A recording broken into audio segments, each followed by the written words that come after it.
Francisco Rodríguez Díaz es doctor en Derecho y graduado de Salamanca en Investigación Jurídica. Especialista en contratación, comercio electrónico y propiedad intelectual, ha desarrollado su labor investigadora en áreas tanto en España como en el extranjero.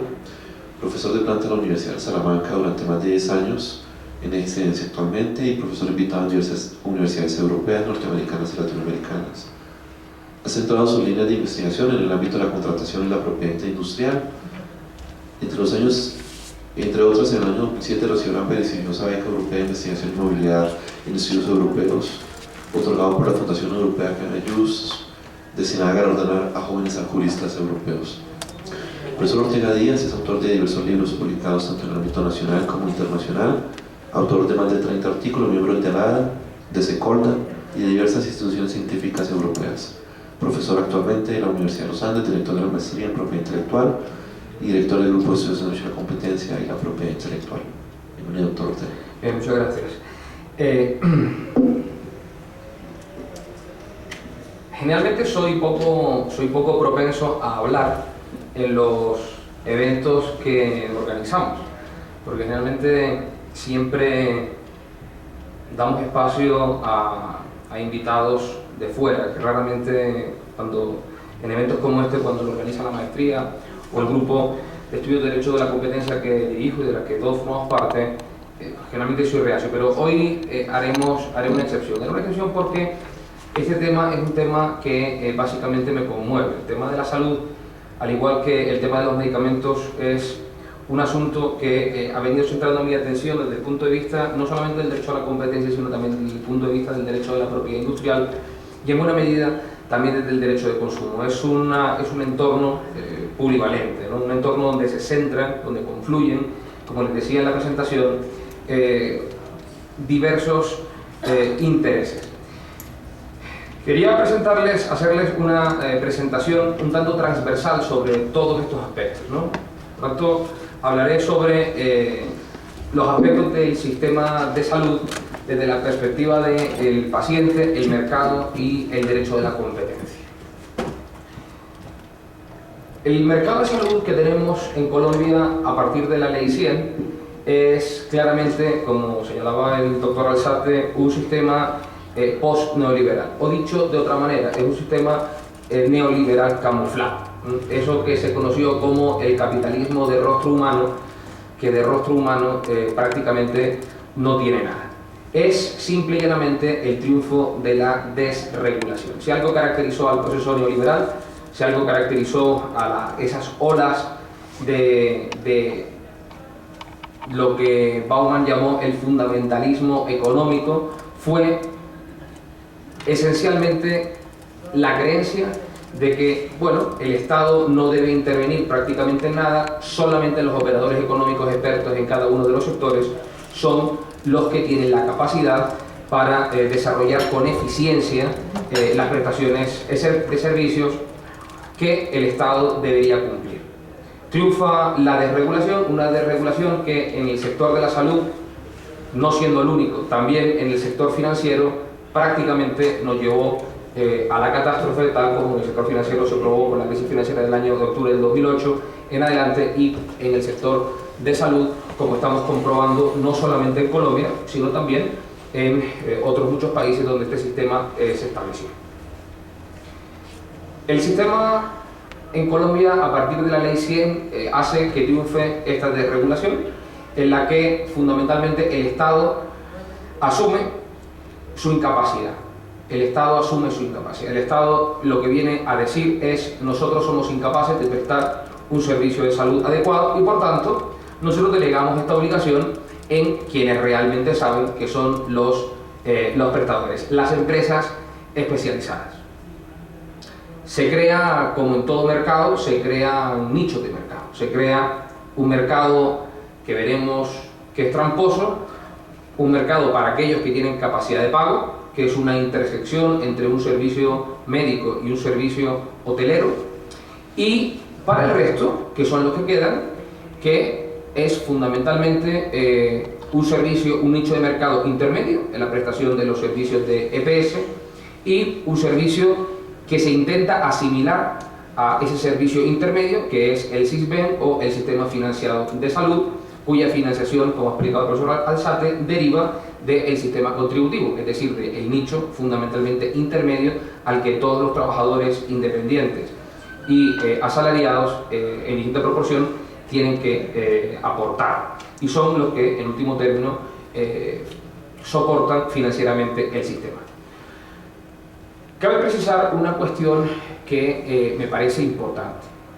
En este sistema, a partir de la Ley 100, en esta ola neoliberal que todavía nos afecta, nos vencieron en el lenguaje. Hay una realidad que nos vencieron en el lenguaje. No hay ninguna duda. Damos por sentados dogmas que no son tales. Hablamos del mercado de trabajo, cuando la única fiesta universal que existe en el mundo es la fiesta del Día del Trabajo.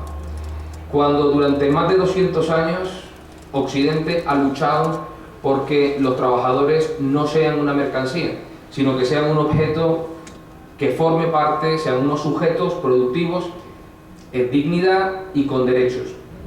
Hablamos del derecho de la salud, sin embargo, hablamos claramente de las empresas prestadoras de servicios. Nos vencieron en el lenguaje, no somos pacientes, somos clientes. En este marco lo hemos asumido completamente. Hemos asumido el lenguaje de que somos pacientes ISBEN, o somos pacientes prepago, o somos pacientes DPS, en una especie de apartheid social que todo el mundo asume con una naturalidad pasmosa, y que a los extranjeros, cuando llegan a Colombia provenientes de la Europa social, pues simplemente les causa, por decir lo menos, asombro. El Estado, en esta fantasía desregulatoria, en esta fantasía del correcto funcionamiento y en esta regulación jurídica de la Ley 100,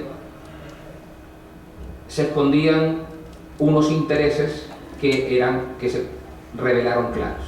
El derecho, decía Eugenio Dors, nunca es neutral. Detrás del derecho siempre hay una opinión, y detrás de la desregulación estaba simplemente el deseo de convertir la sanidad en una mercancía más, en convertir esto que Liebstein llamaba el foco de beneficio de una oligarquía extractiva. Unas minorías se lucran radicalmente, se lucran ampliamente de los beneficios que el sistema de salud genera. Para ello se han apoyado en varias funciones. Para ello se han establecido, el mecanismo fundamental ha sido la creación de las EPS.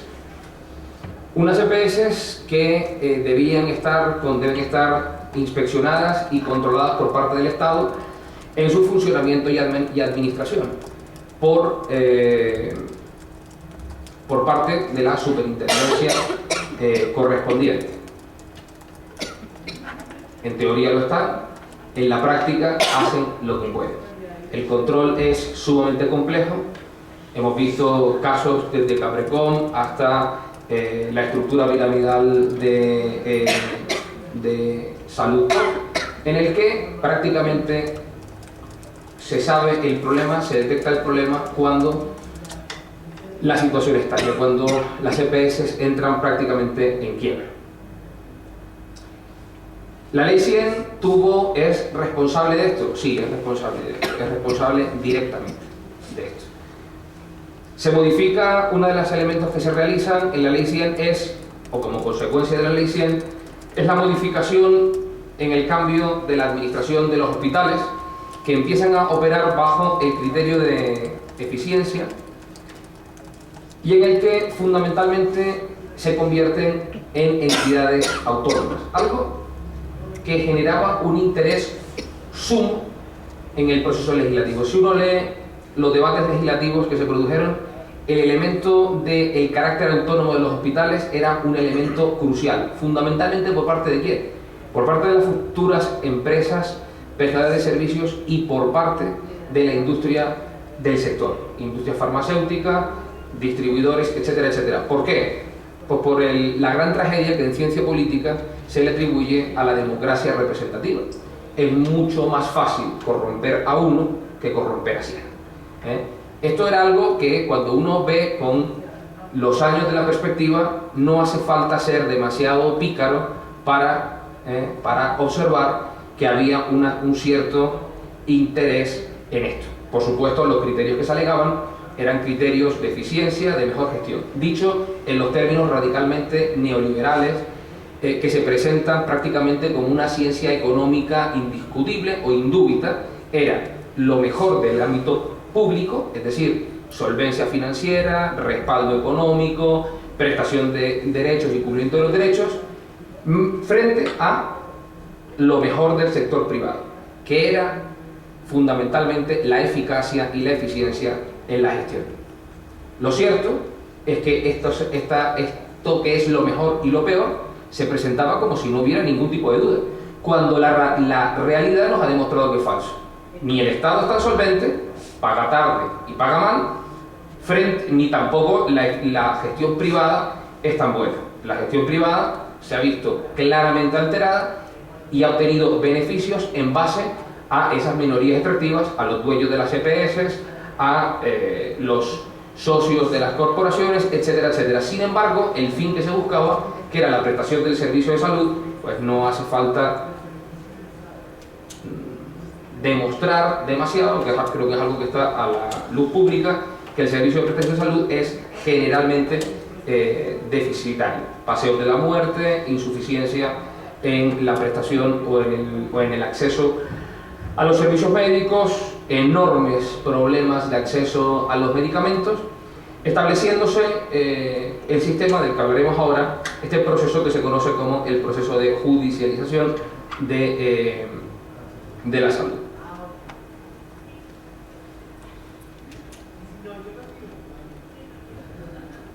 Los gerentes de los hospitales, cuando se configuran estas entidades con carácter autónomo, su palabra mágica es la eficiencia. Por tanto, la eficiencia implica esencialmente lo que es una reducción de gasto de los pacientes o, en el mejor de los casos, un gasto de los pacientes cuanto más tardío mejor, y una reducción en los costos de producción, es decir, fundamentalmente en la atención producida por los pacientes. Es decir, menos costes en pacientes, menos costes en médicos y por consiguiente una peor o una muchísima peor o muy deficiente prestación de servicios médicos. Esta situación no es una situación inocente.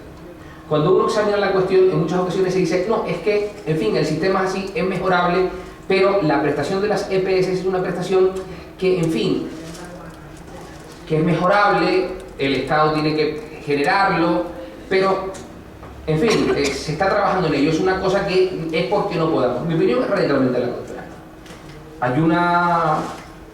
Hay un elemento, creo que radical, en el hecho de que gran parte de las prestaciones de ese nicho intermedio, que son las empresas prestadoras de salud, o sea, la EPS, lo que conocemos como el plan obligatorio, no tenga una alta calidad. La alta calidad, ¿por qué no? Pues porque si tienes una alta calidad, básicamente arrasas lo que es otro nicho de mercado, que es el nicho de mercado que en Colombia acceden los estratos 5 y 6, que son los estratos de la medicina prepagada. La medicina prepagada es uno de los grandes negocios que asola el sistema de salud y que nadie ha entrado a regular. Bueno, sí se ha entrado a regular. El doctor Alzate, que conoce mejor que yo el ámbito y su regulación en el Congreso, sabe que ha habido intentos que han fracasado nada más llegar. Nada más llegar, los lobbies impiden que esa situación entre. ¿Por qué? Porque es el gran negocio. Un negocio que se configura de una manera muy sencilla. Las empresas prestadoras de salud tienen una serie de medios que invierten con un colchón financiero asegurado derivado de sus afiliados a su régimen obligatorio. Sin embargo, aquellos que se afilien a su régimen preferencial, el nicho de la salud prepagada, no les van a dar generalmente una atención mejor, simplemente le van a dar una atención preferencial. Hay mucha gente que piensa, muchos usuarios que piensan que la atención o los mecanismos o los medios que se le van a prestar en muchas empresas prestadoras de salud va a tener una mayor calidad. Realmente no. Realmente los aparatos son los mismos, las clínicas son los mismos, los medicamentos son los mismos, los especialistas son los mismos, simplemente se le otorga un trato preferencial. Un trato preferencial. Es decir, se levanta lo que se conoce como una barrera de acceso del paciente. Es decir, el paciente accede. ¿Y por qué se le levanta esa barrera de acceso? Pues se le levanta porque al resto de los pacientes la barrera se le pone. Lo que se conoce como el proceso de judicialización de la salud. Es habitual que en el ámbito de las EPS, cuando se solicita algún medicamento o algún tipo de intervención que tenga un coste ni siquiera alto, sino en muchas ocasiones moderado, la recomendación que realizan los funcionarios de dichas EPS es: mire, cuando pide la autorización ya venga directamente con la tutela. Ahórrese el tiempo porque se le van a dedicar, va a tener que acudir a la tutela. La tutela en Colombia, y de ahí el dato de que cada 4 minutos, cada 5 minutos se solicita una tutela en Colombia, se ha convertido en el mecanismo extremo, en el mecanismo necesario para acceder a algo que simplemente es un derecho. Recordemos, un derecho que no brinda el Estado, un derecho en el que el Estado directamente se desentendió para que unos terceros se lucraran. La realidad es esa. El discurso es: se lo cedo a terceros para otorgarlo en mayor grado de eficiencia. Es decir, el Estado reconoce su más absoluta incapacidad.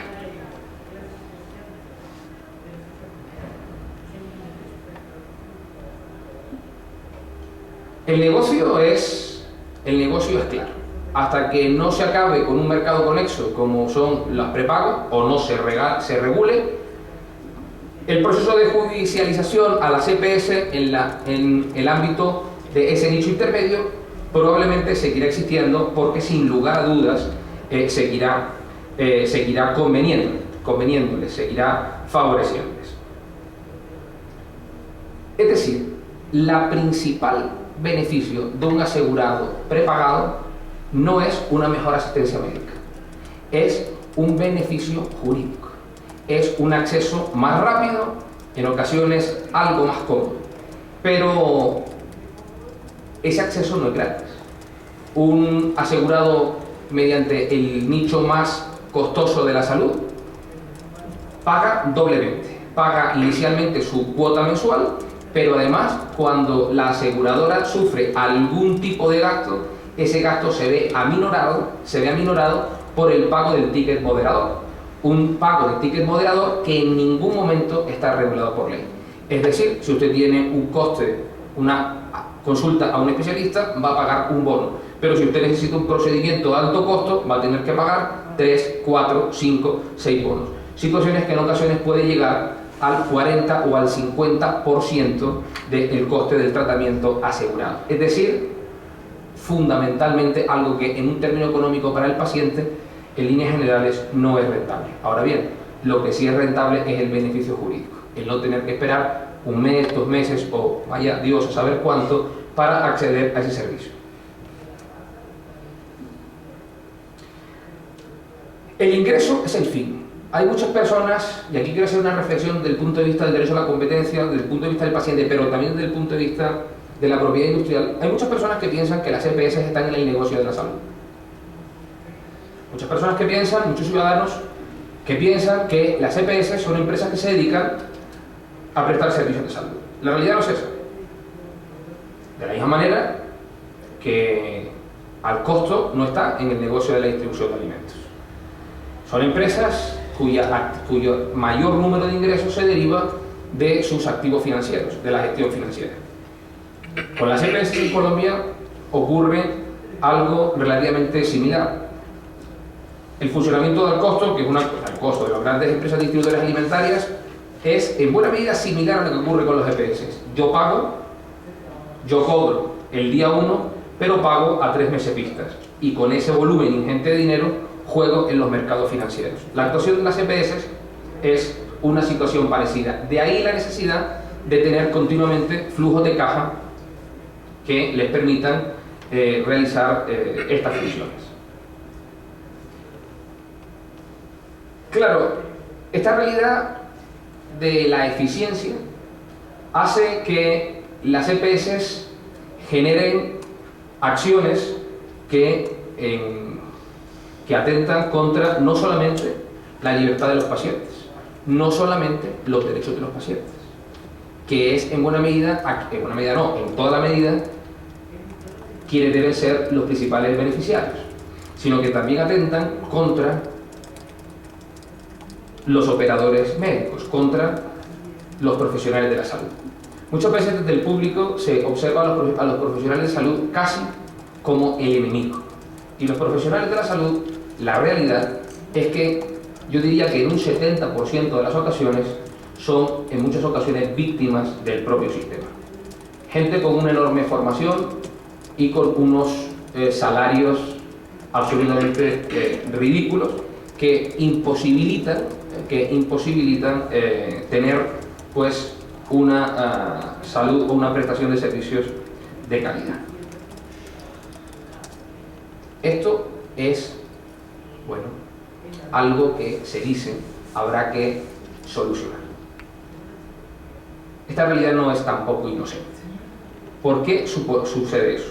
Porque de esta manera sueldos bajos con grandes volúmenes y en las que no hay muchas alternativas laborales, los médicos son mucho más manipulables.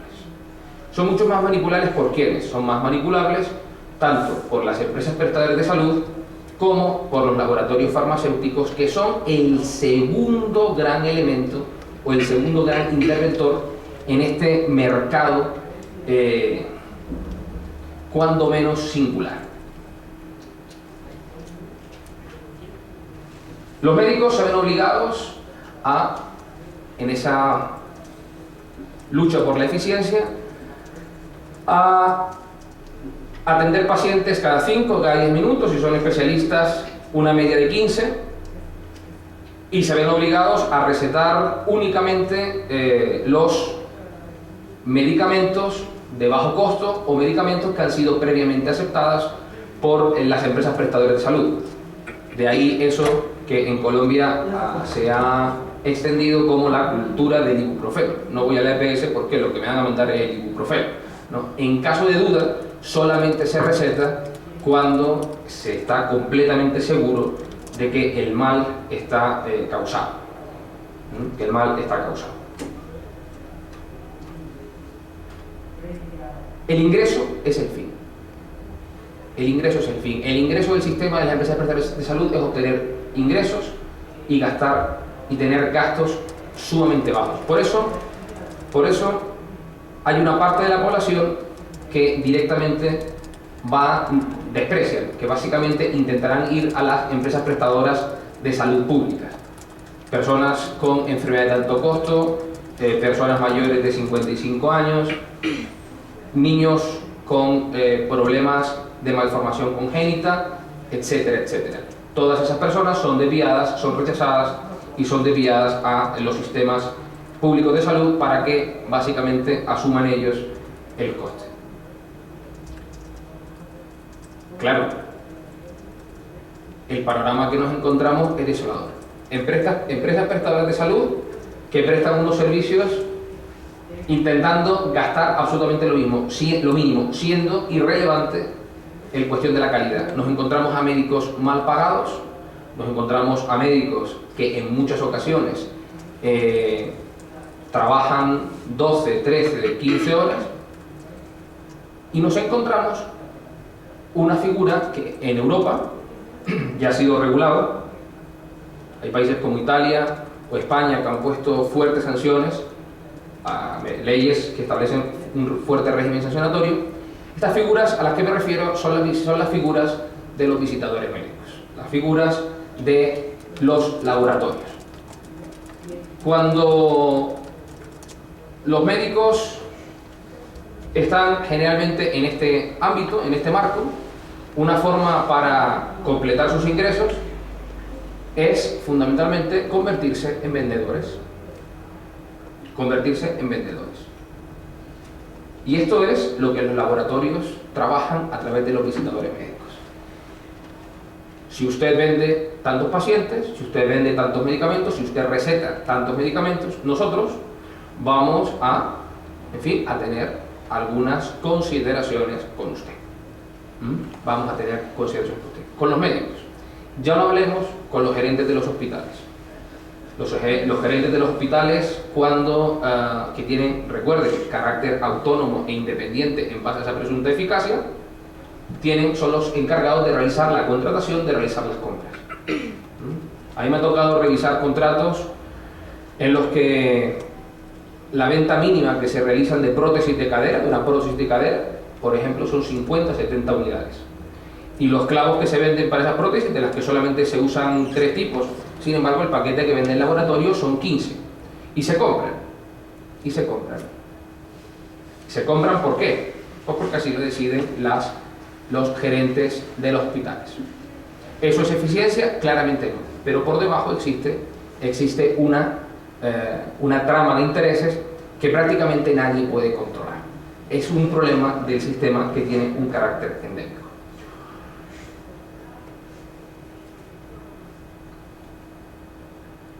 No hablemos de las políticas agresivas de los laboratorios frente a los médicos, congresos de una semana en la que se reúnen un día para aquellos que han cumplido objetivos de ventas, recomendaciones directas a los pacientes para obtener o para consumir determinados medicamentos, etcétera, etcétera. Esto es una realidad que existe y que, insisto, en Europa ha sido condenada, ha sido regulada, estableciendo un régimen sancionatorio severo.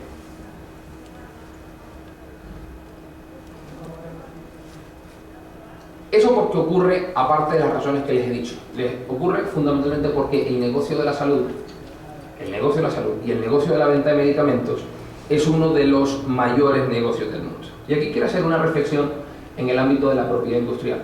Algo que en Colombia prácticamente se toma como otro dogma. Se dice, los medicamentos, la industria farmacéutica necesita realizar una enorme inversión económica para regular, para desarrollar medicamentos nuevos. Y por tanto, el Estado debe protegerlos. Yo, que no soy sospechoso de ser contrario a las patentes, digo, sí, es cierto, hay que hacerlo, pero hay que hacerlo de manera equilibrada. Hay que equilibrar el interés, la inversión que realizan frente a los intereses públicos. Hay que mantener un equilibrio, y actualmente ese equilibrio claramente no se produce. Solamente les daré un dato. El año pasado, el beneficio directo por el tratamiento contra el cáncer fue de 400.000 millones de dólares a nivel mundial. Si ustedes pasan ese dinero en pesos, simplemente no saben cuánto dinero es. Es una cantidad incalculable. En insumos indirectos se calcula que rondó los 185.000 millones de dólares. El principio de las patentes fundamenta que el Estado otorga un derecho exclusivo para que las empresas desarrollen innovación y conocimiento tecnológico. ¿Alguien cree, en su sano juicio, que la industria farmacéutica va a eliminar, mediante la creación de medicamentos que solucionen o que solventen determinadas enfermedades, teniendo ese negocio encima, teniendo esos inmensos beneficios encima? No lo van a hacer. No lo van a hacer. Esa es la razón por la que el cáncer, tras 40 años, se ha conseguido una cantidad de medicamentos que alargan la enfermedad, que obtienen la mejora, pero que no obtienen la cura. Sin embargo, el VIH, en un periodo de 20 años, se ha conseguido que fuera una enfermedad crónica. Una enfermedad crónica, y si ustedes me permiten la expresión, prácticamente cómoda.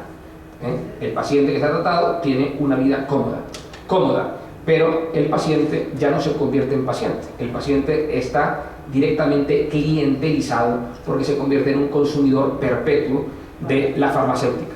En un negocio que vuelve a ser ideal, porque el paciente no es el que paga es alguien que no quiebra, que es el Estado, que es el sistema público de salud. Por tanto, es una realidad que se puede examinar, y se puede examinar el caso contrario.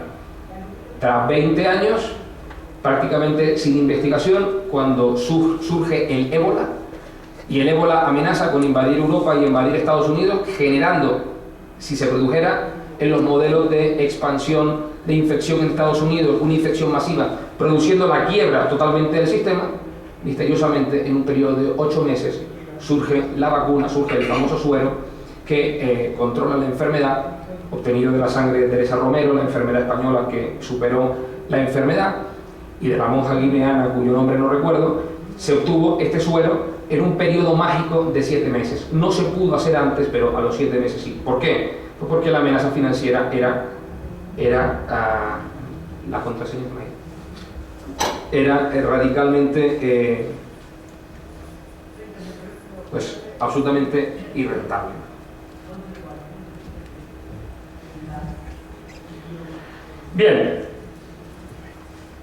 Bien, por tanto, hasta el momento en el que el Estado, otra vez el Estado es uno de los grandes problemas. El Estado es que no está ni se le espera.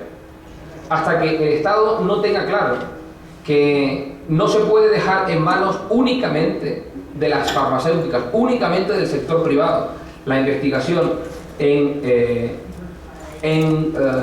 medicamentos, esta situación permanecerá. Proceder un acuerdo para que los Estados, no solamente Colombia, los Estados a nivel regional o a nivel internacional a través de redes, procedan a crear procesos y procedimientos de investigación en materia de medicamentos.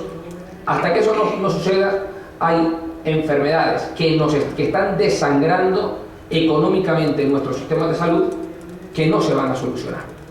Es decir, el derecho de patentes, el incentivo no es suficiente. ¿Por qué? Pues porque el contraincentivo es muy superior. Finalmente, una de las grandes promesas que la Ley 100 preconizaba era la competencia real y efectiva entre las distintas empresas de salud.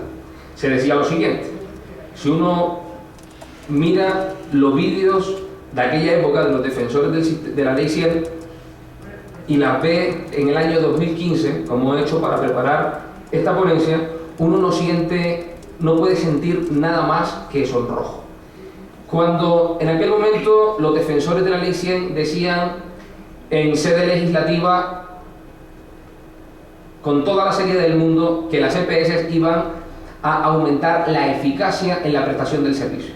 El Estado no es capaz de prestar. ¿Por qué? Porque en buena medida los funcionarios públicos no tienen ningún incentivo en un tema tan importante como es la salud pública.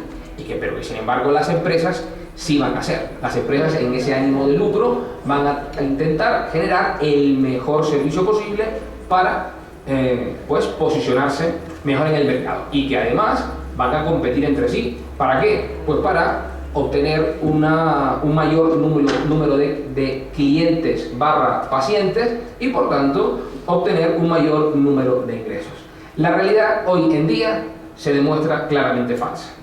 Basta examinar en un mapa la distribución de las EPS en el país para comprobar que sucede algo muy parecido a lo que sucede en la industria de la distribución alimentaria. La industria de la distribución alimentaria en Colombia y las EPS tienen un parecido enorme en el ámbito de la competencia. Enorme. Empresas fortísimas, con enorme capital financiero, con unos beneficios salvajes, no entran en su mercado natural, sino que entran en mercados internacionales. El caso del Éxito es un ejemplo paradigmático.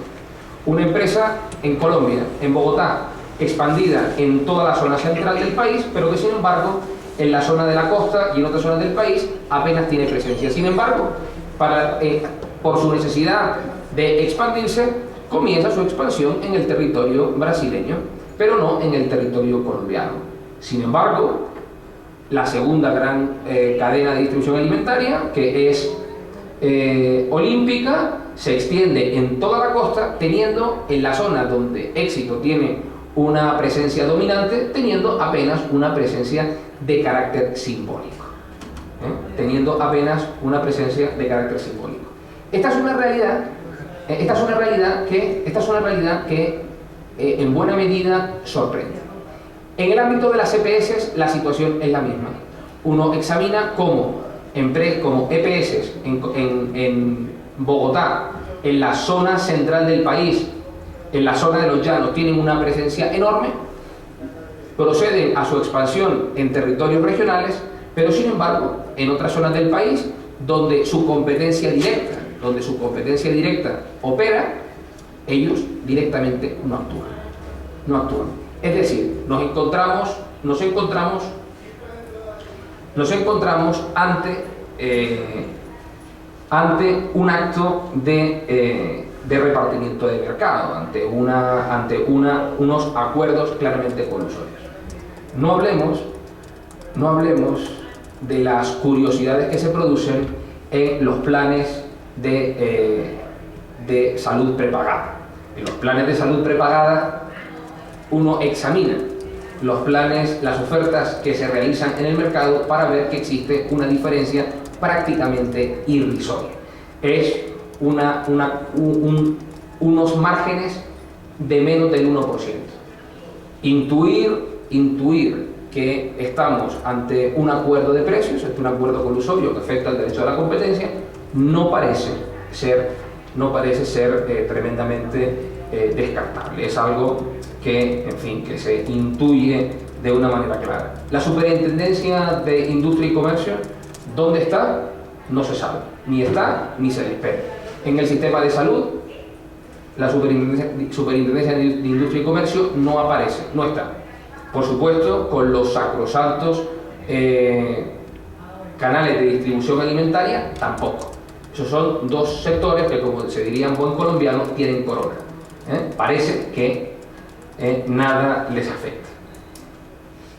¿Quién es el responsable de todo esto? En última instancia, el Estado.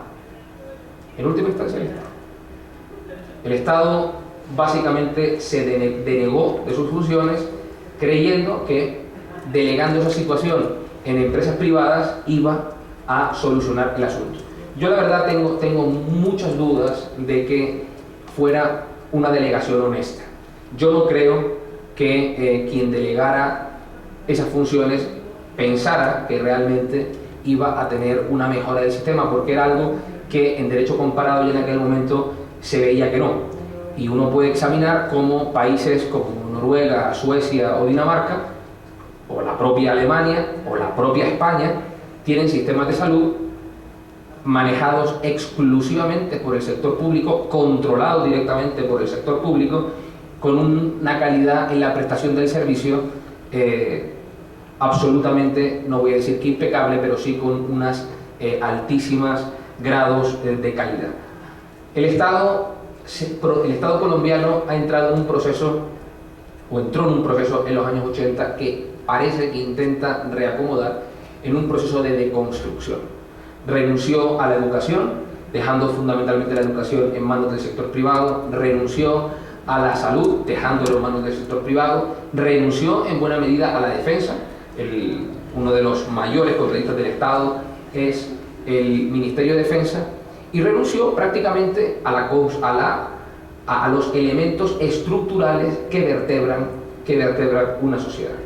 La Ley 100 es solamente un ejemplo de ello, es solamente un manifiesto. O reconstruimos el Estado con un Estado fuerte, con un Estado presencial, y creamos una cultura ciudadana que sea capaz de asumir esa situación.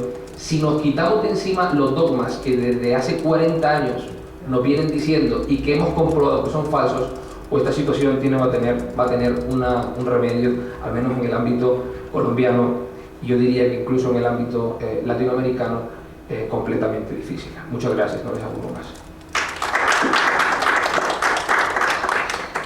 Gracias, doctor Juan Francisco Ortega, por su intervención.